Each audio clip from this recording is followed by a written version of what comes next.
Welcome back to the DNA Pest Control Podcast. Today, it is me, Daniel, with Aaron, there we go. The sales master. So if you haven't listened to the past podcast, sorry about that, go back and listen. We just got done with the Pest World podcast and every day.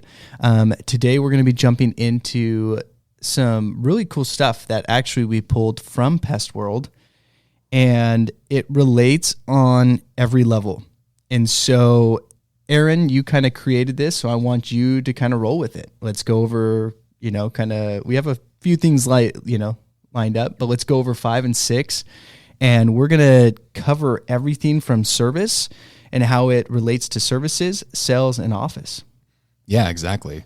And this came from the last day of Pest World, my favorite day, being the sales heavy day.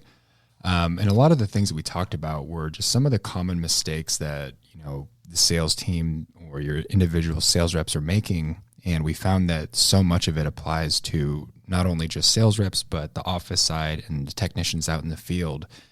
And one of the biggest things that pointed out to me, one of the points were you were not making it easy to say yes. Right? Oh, yeah. No. And I think that's on every level. How many people get into a situation, and whether you want to do something or not, you can push that person to say yes, or you can push that person to say no. And how you bring it up is they're going to say yes or they're going to say no. Exactly. We do it as a service technician. As a service technician, we go out to a house, and this is perfect and super.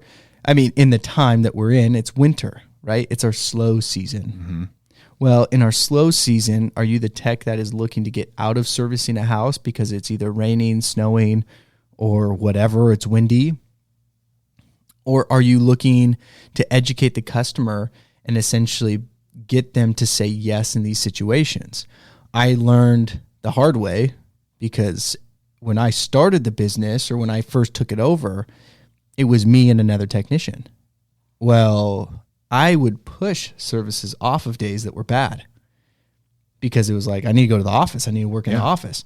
And so what I learned is I kept pushing and convincing people, because I was really good at it. It was, it's raining. Yeah, you probably don't want to get service today, right? I'm getting them to say, no, I don't want service. Yeah, if I'm the client, that's a no to me. Yeah.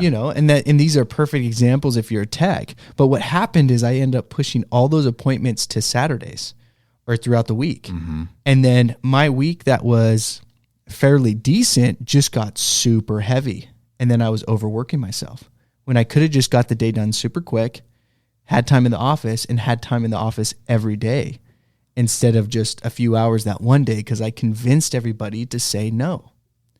But it's all about how you say it, right? So as a service tech, do you want to get service in the rain? Of course they're going to say no. Exactly. Right? It's an easy one. Or you can say, well, if they say something and they bring something up and they say, well, should you service in the rain? I can say, absolutely. I can get it done. I have granules. It's a slow release. They actually activate in water, so it's really good around the house. I'll get the treatment done. I'll get it all finished for you, and I'll throw the door tag on your door before I head out. No, dude, that's perfect. It kind of ties in with the entire sales class. He kind of went over this 3-circle diagram where, communication with clients is broken down into 3 ways, right?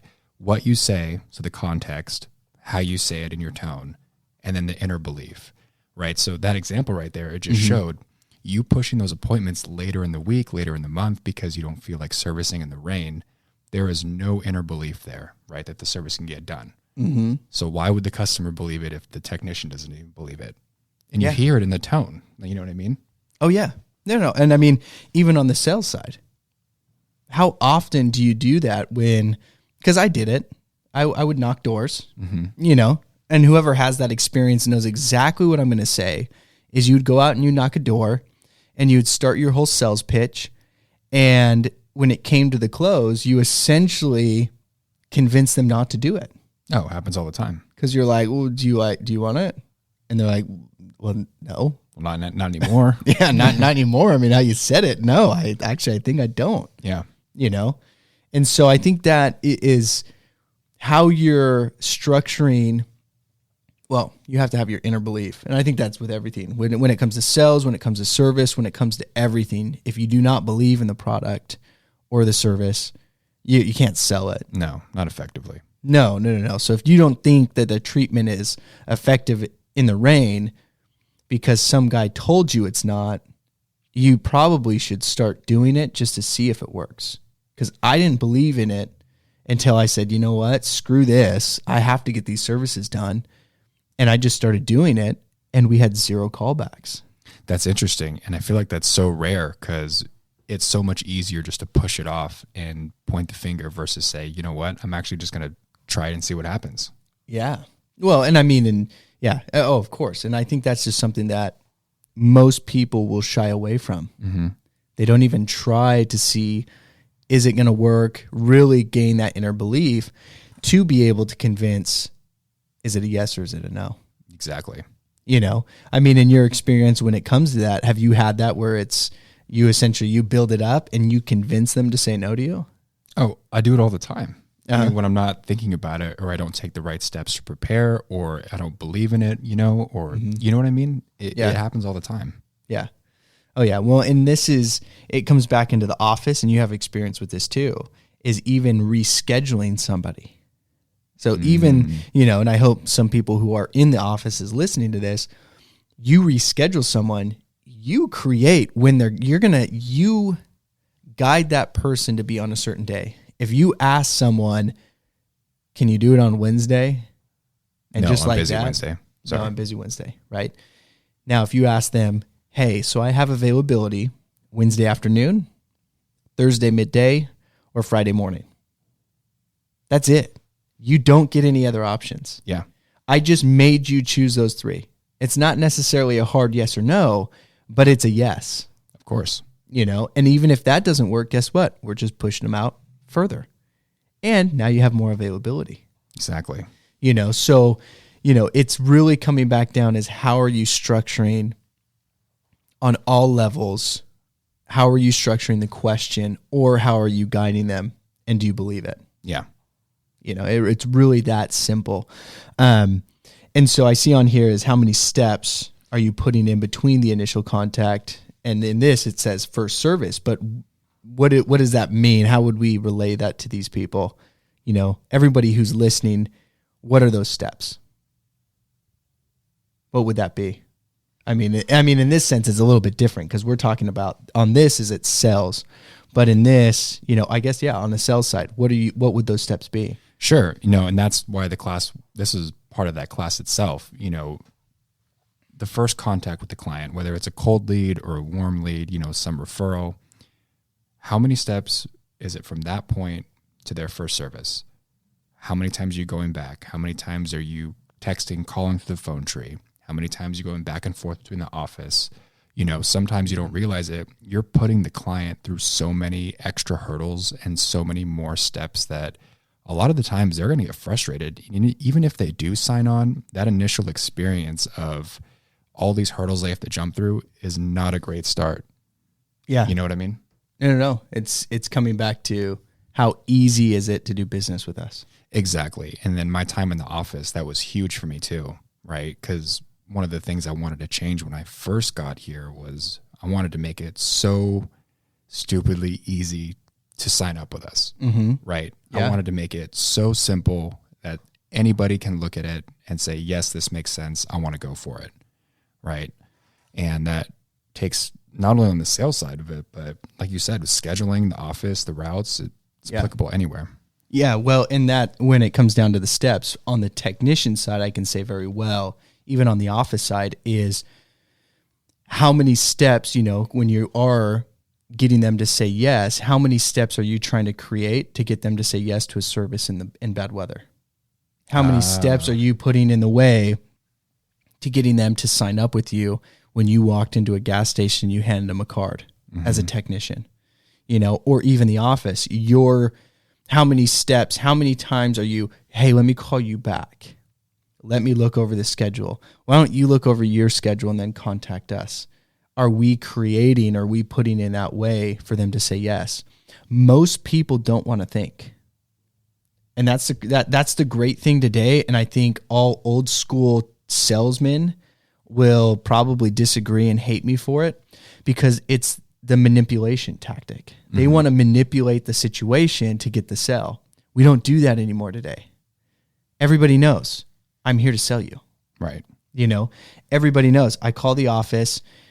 I'm going to hit a wall. I'm going to hit a problem. And then I'm going to get transferred to the manager. And then I got to get transferred maybe to the next manager. And then it gets resolved. It's how it always is. Right. So how many steps are we putting in that way? Why can't we get that resolved the first time? You know, someone calls the office and they want something done. Why can't we create that solution the first time? That's so true. Even on the technician side, you know, some of these guys, they flag notes to the office, you know, about a concern that a client has. And it's like, dude, you're the eyes and ears out there. It's like, you're the one with the expertise that you're seeing these people on a regular basis. This could have been solved just by educating the customer then and there, instead of having the office call them, leave a voicemail, them texting back because they're upset because no one's getting a hold of them. You know what I mean? It just goes in that cycle of just, yeah. Yeah, no, it really is. And so going back to the core of this is you are, you know, essentially, are you making it easy for them to say yes or no to our services? Whether it's sales, whether it's the techs, whether it's office, what are you doing there? And this pertains to everything, but it is cutting down the steps that you're taking. Do you have the solution? You know, one thing that I talked to one of the guys that was here, Devaney, he, you know, his big thing, because he was making things so difficult, it was, dude, we're problem solvers. That's it. We're here to solve a problem. I'm not a pest technician. I'm not here to kill your ants. I'm not here to do this. I'm not here to do that. I'm here to solve whatever problem you may have. And some people, their problem is they have no one to talk to. That's it. Oh, yeah. They don't even have a pest issue. I walk in and they magically have no ants anymore. Crazy. But they can sit and talk for 30 minutes and tell me about their life. So I'm not actually doing a treatment. I'm just talking to them. I went up to that lady who had a whole bunch of issues with gophers, moles, and all this. I just talked to her. That's it. We came up with a great plan. She's super happy. We talked. That was it. Done. Suddenly, all the problems are gone. So making that easy, yes, making it easy, taking away those steps and taking control is amazing, which actually rolls into what our next topic is, which is, you know, you're not prepared to overcome objections, right? Huge. And objections on the sales side, I think, is the hardest thing. But on the office and on the service side, we overlook. You know, so on the sales side, you know, this is perfect because this is your lane. You know, what have you seen the sales guys or salespeople in your time, you know, not prepared to overcome? Yeah. And even like you said, anybody that has knocked doors knows this through and through, right? Oh, yeah. Doors is a little bit more scripted, right? You got to have that script and you got to follow that until you can really master it down. But a lot of the issues come up in just not being prepared to overcome the same objections from door to door, the same objections from apartment to apartment, gas station to gas station. They're going to have the same kind of concerns. So why are you not prepared immediately to overcome them? Yeah. Right. And that's just how I think about it. It's very simple. Yeah.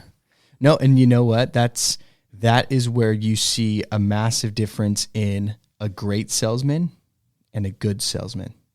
Okay. You know? Yeah. Because you can be good, but when you're great, it's a whole different level. Sure. And you see that where you get that objection and you already know how to overcome that objection. You know, and some may say, well, yeah, and there's so many objections out there. I mean, what's a common one that you can think of? Yeah, I mean, easiest one off the top of my head is just price. Too expensive. Okay, yeah. Yeah, price is a big one. Yeah. You know, and what would you say? How would you overcome it? I would kind of go over the services again and go over kind of the reason they called in. It's like, look, you called me because you have, you know, ants, spiders, outdoor roaches, you know, you're looking for some rodent control. Based on what you've told me and based on what the services offer, you know, this makes the most sense to handle your problems, does it not? Yeah. You know, and 9 out of 10 times they're going to say, well, yeah, and kind of can go back to, well, is it the price itself or is it the actual service? Mm-hmm. And a lot of the times they'll say, well, it's the price, and I don't know how I feel about doing X amount every other month, and then from there you can say, okay, well, we do have a quarterly option. We do have other things where if you don't want webbing, you can really break down and find the real reason that they're saying no. Yeah. Well, and coming to that, price is always a big one. And there's a guy who talks about this. If anyone hasn't read any of his books or hasn't heard about him at all, is Grant Cardone. Mm. So he comes up with a few really, really good things. One is you have your essentially good, better, best, right? Sure. So you have your basic service, your middle service, and then your best service. So you're getting on those tiers. So always give them 3 options. Another one who talks about those 3 options is actually Tony Robbins. He says, if you don't have 3 options, you don't have an option. You don't have a choice. Sorry. You don't have a choice. If you only have 2, there is no choice. It's either or.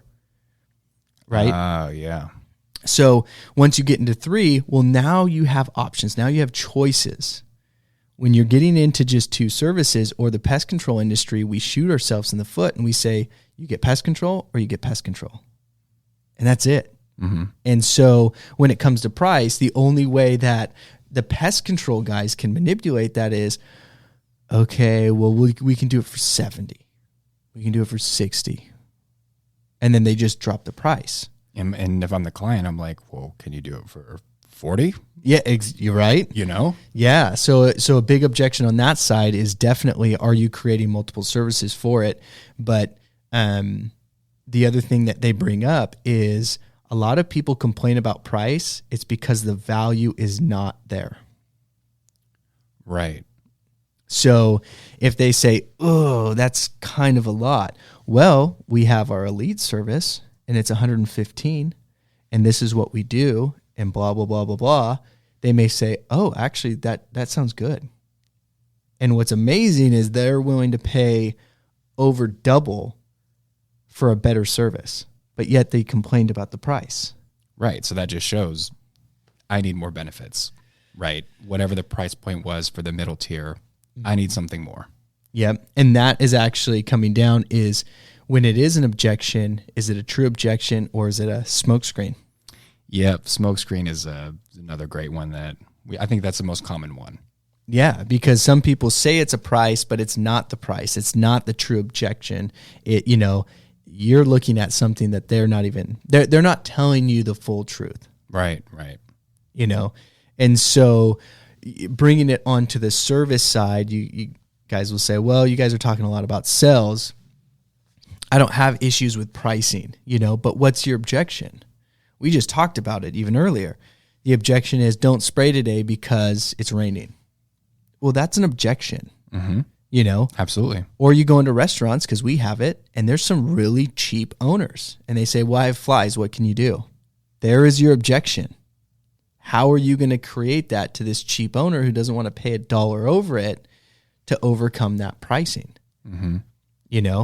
Or you can go, and there's so many, examples in that with just, flies, services, rodents, cockroaches, they want tin cats, they want stuff added on, but they don't want to pay that price. Yeah. Interesting one I see is on a lot of rodent work. I've noticed, the guys will go out and do the estimate. They have a whole scope of work, trapping, bait stations, exclusion, the whole thing. Mm-hmm. They'll get to the job and on the spot, they'll flag the office and say, client decided to do their own rodent exclusion. They wanted to seal up the holes themselves. They're going to buy, their own tin cats. We're just doing the bait stations outside. And it's like, were you just a waiter just taking notes, just saying, okay, sounds good. Like, it's like, where's that line drawn between? Well, and you know what? I think that goes back to 5. You're not making it easy for them to say yes. Sure. Because we go in and we say, okay, well, we're going to do this, we're going to do that. We got to seal up those holes. We got to put a door sweep here. It's going to cost you $600, blah, blah, blah. You want it? And they say, well, I could do all that. You just said you're going to seal 5 holes. How in depth did you get? Because I didn't, and guys we need to get over the fear of experimenting, because you fail sometimes. And I think that's the biggest fear. And so I've experimented. I tried it. I was getting all these phone calls. I was in the office and I said, okay, great. You know what I'm going to do is I'm going to see how this general service is really going to work compared to the premium. And how I would explain it is, and this, sorry to go a little off subject, but it comes back and I'll make a really good point. But I would say, okay, we have our general service. It's X amount, and this is what we do. And you have unlimited guarantee. Or you can go with our premium service. It's X amount. We spray the outside, inside, take down webs. Which one would you like? That was it. So I didn't go in depth on either one. It was very, very basic. Everyone said general. I said, okay, now I'm going to switch it up. I got to try this. So then I'd say, okay, so we have the general service. It's our cheapest service. Okay. We're just spraying the inside, outside. You still get the same guarantee, but it is going to be the cheapest service. But we also do have the premium service. It includes treating the inside and outside of your home. We're going to de-web the exterior of the house, around the window frames, door frames, eaves of the house, base, and inside the garage when needed, and along the fence line. And it costs this much. And you still get the pest-free guarantee, just like the general service. Most people chose the premium. Sign me up. Yep, because I built that value. Mm-hmm. So when guys are out there and you're doing a rodent job or you're servicing a home or anything like that, and any of these come up, it's how much value are you putting behind that price? Sure. How much value are you really creating? Because once you put that value and the value is big enough, my big thing when I was selling is I always said, I want to make it so you literally will admit that you're an idiot for saying no to me. Yeah. That was my goal. Yeah. If I made you say essentially, I don't know why I'm going to say no. I'm probably really stupid for saying no. Then I was like, awesome. I'll leave you alone, dude. You're dumb. You did your job. Yeah. That was my goal. And that's still my goal today. Mm-hmm. As a service technician, if I'm out on there and I see something going on, I build the value so great that they feel stupid to say no. And that was the whole idea behind it. And even with the office, are you building such a big value when you're choosing the correct route to put somebody on when someone wants to reschedule? See, we don't think about these things, right? So someone says, I can only do Saturdays. And then I say, oh, okay. I have Thursday. Actually, oh my gosh, I got a guy that's literally going to be next to your house on Thursday. Guess what they say? Oh, our neighbor? Yeah, your neighbor. He's going to be right at your neighbor's house. He can just swing by on Thursday. They say, oh, okay, yeah, Thursday works. Throughout that Saturday only, right out the window. Yeah, because you build that value behind it. Mm-hmm. You build such a massive value on what you decided, not what they decided. I don't care what they decide. We have to be the ones to stand up and say, no, look, we're going to be literally in your area.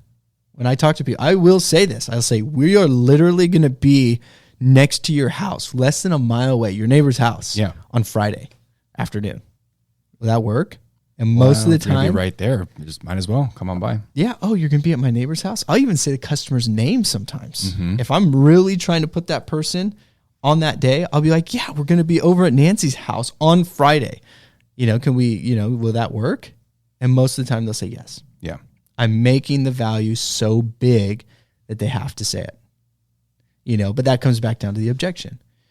They're creating that objection of, I can't get service this day, only this day.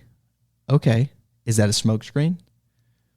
Is that really the objection there? Or is that just you're trying to take control? You're just it's the most convenient for you, but maybe not for me. Sure. So now I got to make it so it's easy for you to say yes to the day that I want, mm-hmm. not that what you want.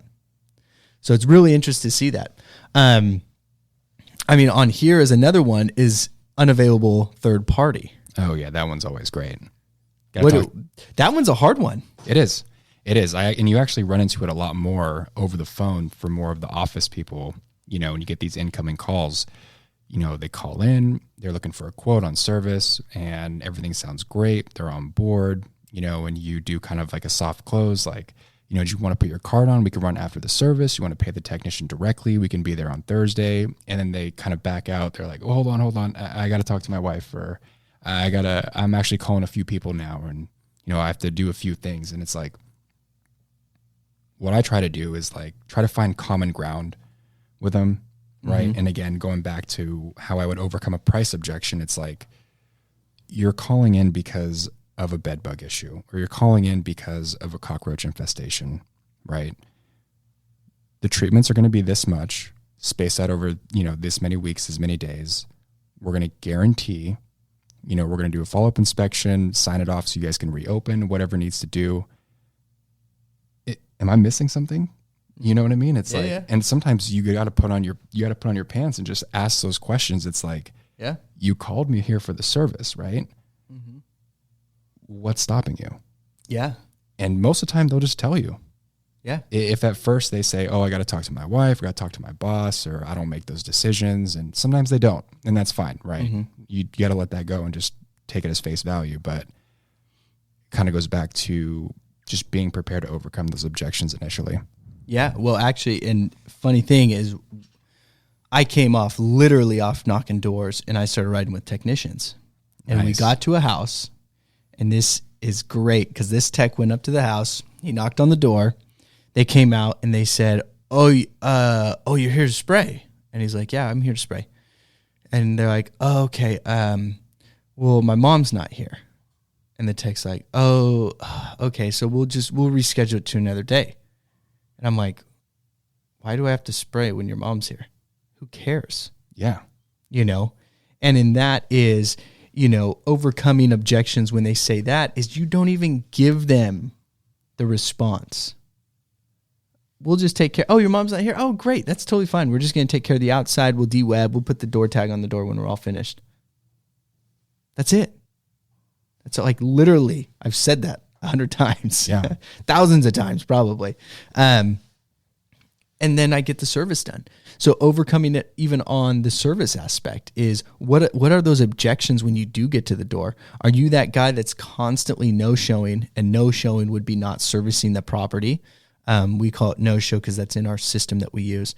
But are you constantly no-showing that property or multiple properties a day because you're allowing the customer to take control and tell you, you can't do it because my wife's not home. You can't do it because my mom's not home. You can't do it for whatever reason, or do you take control and instantly just guide them in the right direction? And this is what it is. Exactly. Are you being the professional, or are you just taking orders? Yeah, because it happens. Even office side. Oh, well, I don't know. I'd have to see if my wife's available on Thursday. Oh, well, we're only doing the outside. As long as the gate's unlocked, we can get it done. Yeah. Done. That's it. Yeah. That's all you have to say. Schedule it. It's done. If it doesn't work, call us up. I'm gonna lock you in on that day. That's my favorite thing to do. Mm-hmm. Whenever they're like, I got to check my schedule, or I'm not too sure. I'm like, listen, I don't want you to lose your place on this day because we're going to be so close. I'm going to put you on this day. Please call me back if that's not going to work. Mm-hmm. They never call back. Versus me saying, you know what? Actually, just give me a call whenever you're ready. We'll figure it out. That's horrible because you're never going to get serviced. No. And that, and all of these two things that we are talking about is all interconnected, right? You're making it easy to say yes or easy to say no. And it all comes down into the objections as well. Sure. Because how they're saying the objection and how you're responding to that, you're going to make them say yes or you're going to make them say no. You create it. It's not them. Now, in some cases, you may get someone who is very strong and they know exactly what they want. That's different. And you have to be able to read those people and back away. Yeah. Or you're going to piss them off. Mm-hmm. But even most of the time, if you take control, even those people, they're tired. They're done. They want you to make a decision for them. Yeah. They're done making those decisions. So if you take control and guide them in the right direction, they're going to say yes to you. Yeah.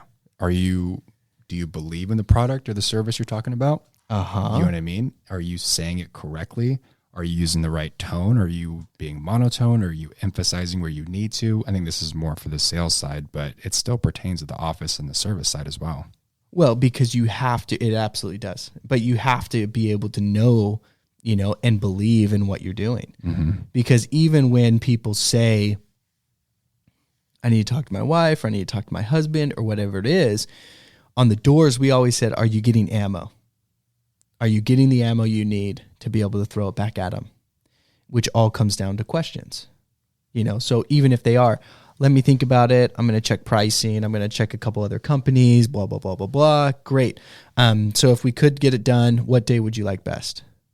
Oh, Saturday. I'm available Saturday. Great. Morning or afternoon?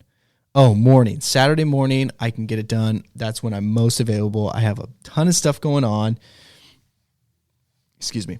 During the day, I got, soccer, whatever, right? Yeah. They start opening up. Well, guess what I just did?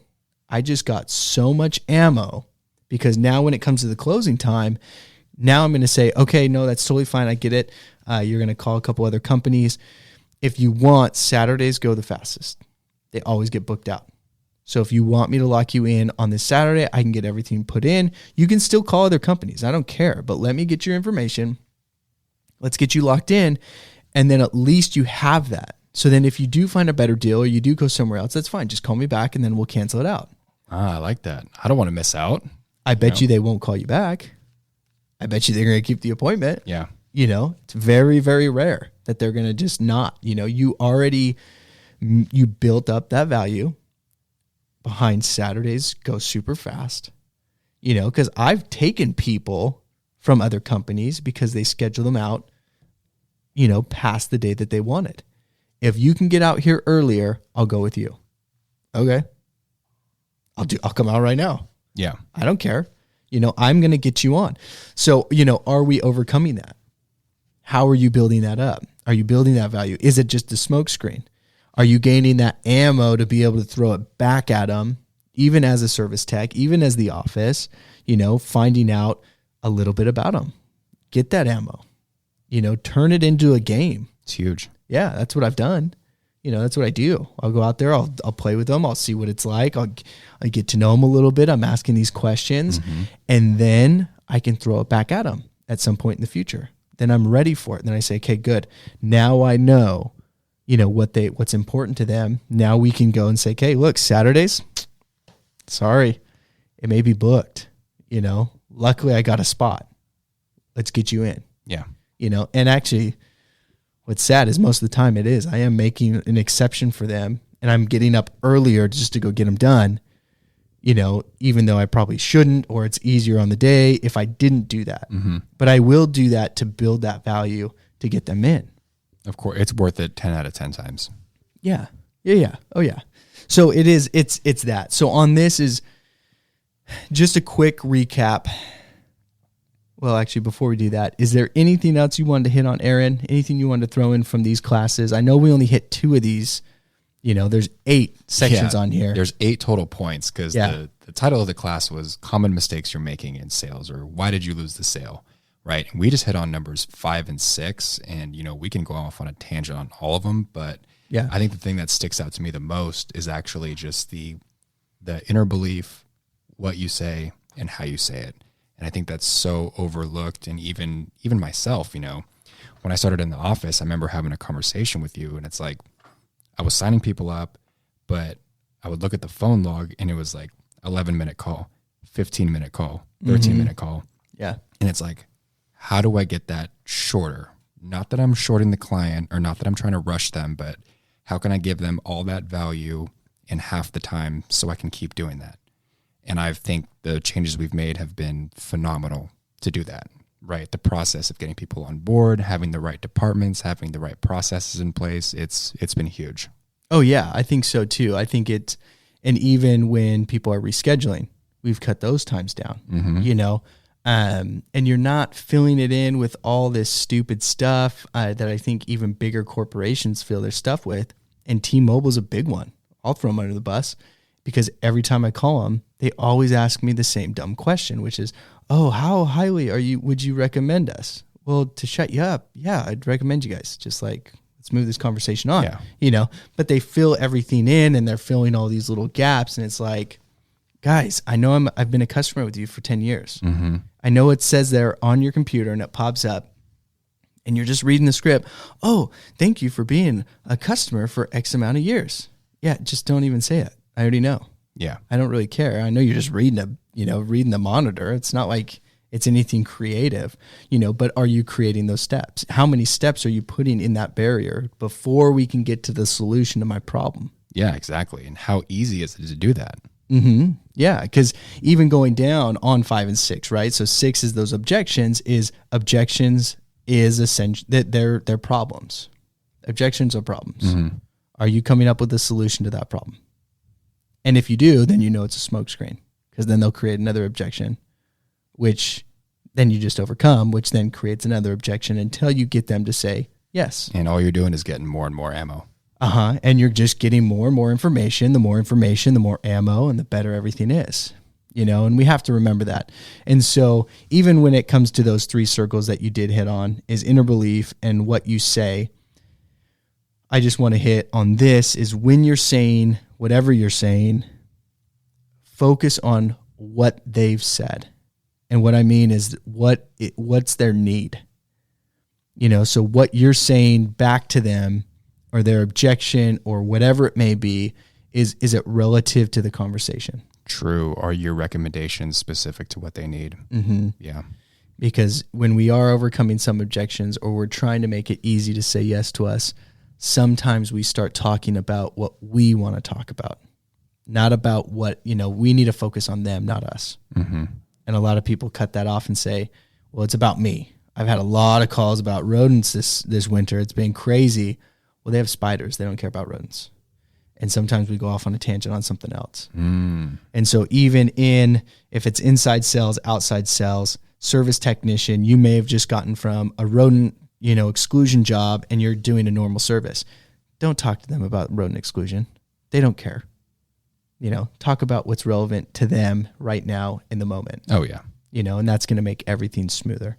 But thanks, Aaron. This is huge, and we'll hit this more. So common mistakes with sales is we're going to do a whole episode on it.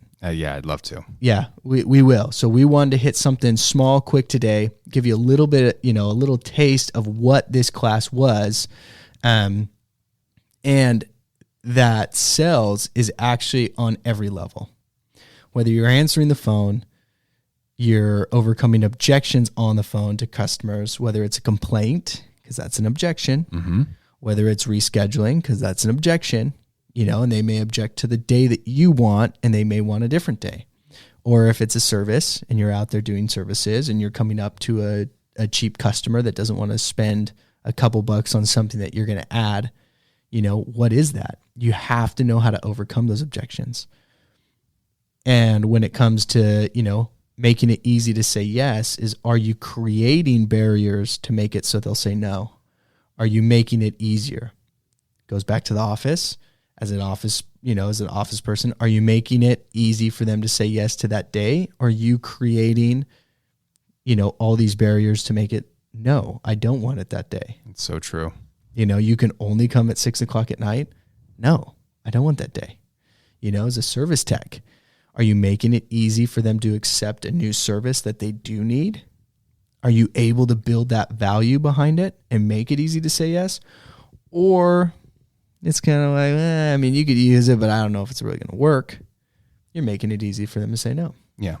So, and then even on the sales side, everything that it comes to it's exactly that. You need to learn how to overcome those objections. No, I agree. Yeah. So for everybody out there, what I did is I wrote a lot of those things down. Every objection that I came into, I actually wrote it down. And a lot of the times is I would go back and I would just do a little recap after I dealt with a customer. And I said, okay, what did I do wrong? What did I do right? And I actually would do a little self-reflection and make sure that everything is good. Yeah, because without it, how are you gonna get better? Yeah, no, absolutely. So before we end, Aaron, is there anything that you would say to help someone, or I guess one tip that you could say to make it easy to say yes? Across the board, sales, service, office, one thing. Clients are a lot smarter than I think a lot of people give them for. I think on the emotional side and the communication side, people can tell if they're getting the runaround or if you're being straight up with them. So I think just going back to that inner belief and, just being genuine from the start. And like you said, that recommendations point, right? If a client has a huge ant, spiders, wasp problem, why on earth would you talk about a rodent control problem? You know what I mean? Mm-hmm. Find what they need, get it done. Yeah, I agree with that. Now, what about an objection?